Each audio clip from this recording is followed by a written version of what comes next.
The Philadelphia 76ers have found themselves in a tough situation with one of their star players, Ben Simmons. Ben was the #1 overall pick out of LSU and quickly became an all-NBA level player by his third season. A massive contract followed. Ben Simmons' 76ers agree on 5-year, $170 million max contract extension. That's about the same amount of money I'd ask for if I had to experience nightmares of Trae Young for 5 years. Needless to say, Ben Simmons was set for life if he could just put the ball in the hoop. In the first year of Ben's mega deal, he earned over $30 million.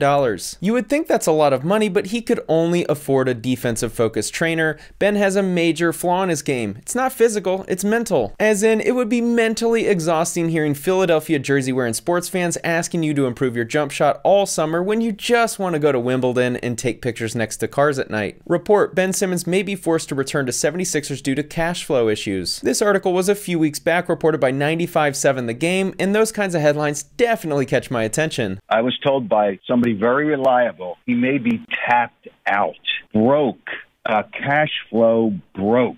Ben Simmons might be one of the few pro athletes where the fans of the team he's on wouldn't mind if he actually went broke. That's my interpretation of Philadelphia's opinion of Ben right now. Because he's losing so much money, but he spent so much money. Look at the things he owns. $17.5 million home. Remember, he's got to pay taxes, too. $17.5 million home. He's got 2 homes in the Philadelphia area worth probably about $8 or $9 million. He buys a new car every month, $400,000 or $500,000. Let's analyze what he's purchased. Here's an LA Times article titled, "Ben Simmons quietly buys a Hidden Hills farmhouse for $17.5 million. Using batch leads to analyze some details for this property, I see a mortgage for $17 million that originated in June 2021. I don't want you to take everything as fact since we're digging into someone's loan situation without verifying with the source, but I found it really interesting that there appears to be a $17 million mortgage on a $17.5 million purchase. Athletes go broke by building up a lifestyle with ridiculously high reoccurring monthly expenses. You can have a lot of cash in the bank, but if you're spending like Ben does, your money will dry up quickly." I did some quick digging to find the updated tax information. I found his tax rate and then had to submit it in an LA County portal. His yearly property tax rate is 1.11% of the value of the home. For reference, my properties here in Las Vegas are like 0.4% to 0.6%. I noticed that his loan is 15 years based on the due date being in May 2036. I plugged in the numbers into Zillow's mortgage calculator to give you an estimate of what it would look like to own a house like that, and the monthly PITI is $134,000. According to that chart, he's spending over $1.6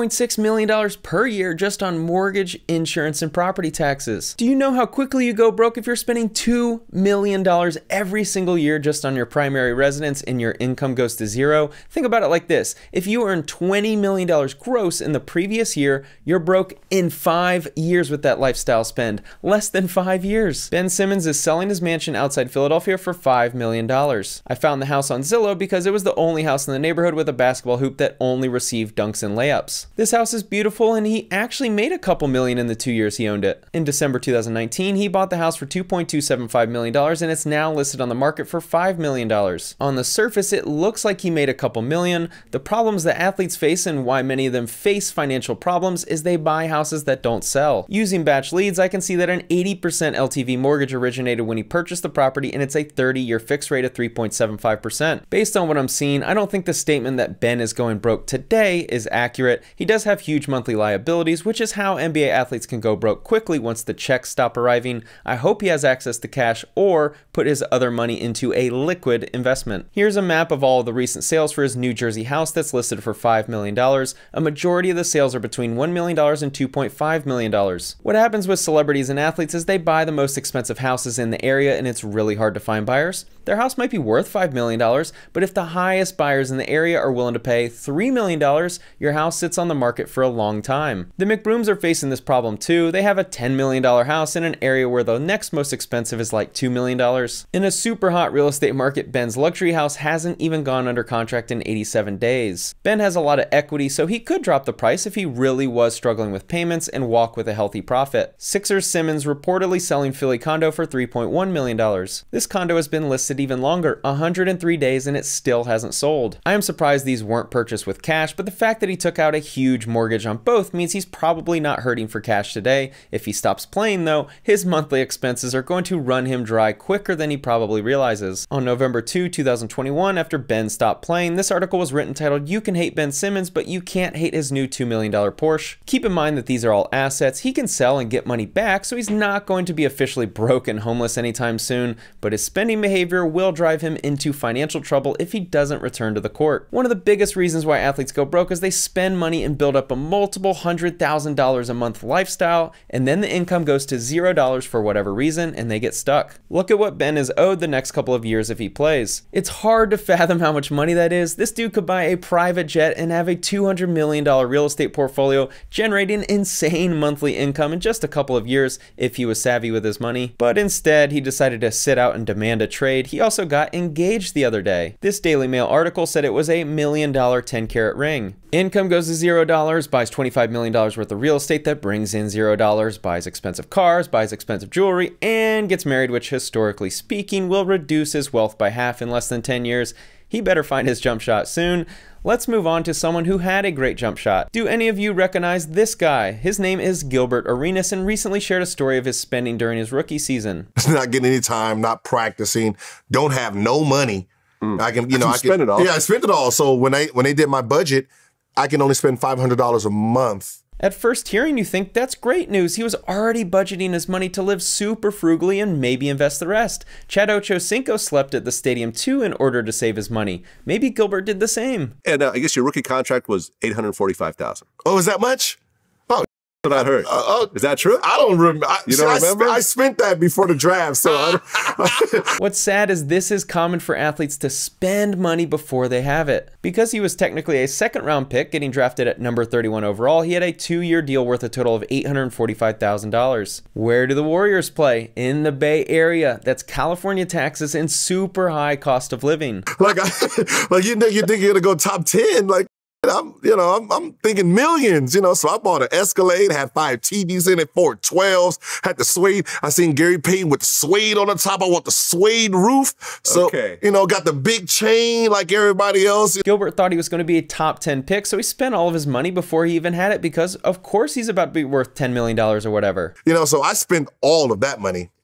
Right. Before the taxes even came in. Yeah, before taxes. Right. Yeah. Gilbert eventually earned $163 million in his career, so he turned out fine. Think of how crazy this is. Gilbert was in debt to the IRS the first day he started playing in the NBA. Had he gotten injured or didn't pan out, like most second-round picks, he would have been in debt after playing 2 years in the NBA, in debt, and would have needed to find a job. This is Tristan Thompson, who may be out of his prime on the court, but still very much in his prime with attracting cheating scandals. Tristan fathered another kid recently outside of his relationship with Khloe Kardashian. Tristan only has 3 kids, but a lot of the athletes who struggle financially do so because they father 6 or more kids with multiple women. The child support eats these guys alive when the income goes to $0 once they retire. Tristan made plenty of money, so he'll be fine, but not all athletes receive the LeBron teammate treatment. Drake is allegedly being sued by a model for putting hot sauce in his condom to kill his sperm. Hands down the best news story of the decade if it turns out true. Regardless of whether this actually happened, these male athletes have to be incredibly careful when they fool around with Instagram models. Athletes and celebrities are making so much money now that they're essentially a walking Fortune 500 company and their targets. We're going to end this video on a more positive note. This is a Forbes article about Luol Deng. The NBA's unlikely real estate mogul inside Luol Deng's towering $125 million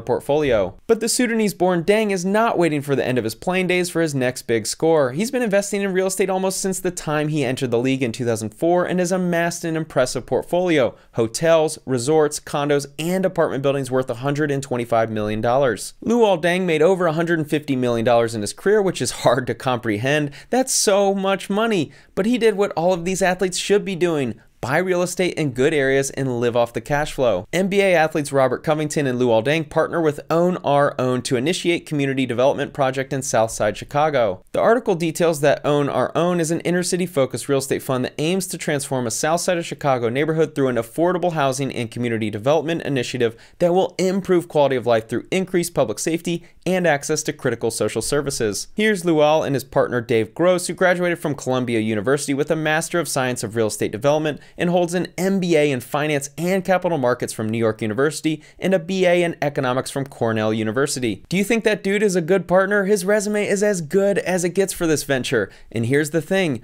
All NBA players could team up with guys like this and create generational wealth after playing in the NBA for maybe 5 years. Own Our Own and its partners invest in undervalued and underinvested inner city communities rooted in the belief that access to safe and affordable housing is a fundamental driver to achieving social equity. This is what happens when athletes stop focusing on short-term pleasure with stupid material items, jewelry, knocking up 10 women, buying 20,000 square foot houses, and having a fleet of sports cars. The NBA guys are getting paid so well today that they can all have 9-figure real estate portfolios in less than a decade. Invest first, then you can afford the luxury lifestyle. Thanks for watching.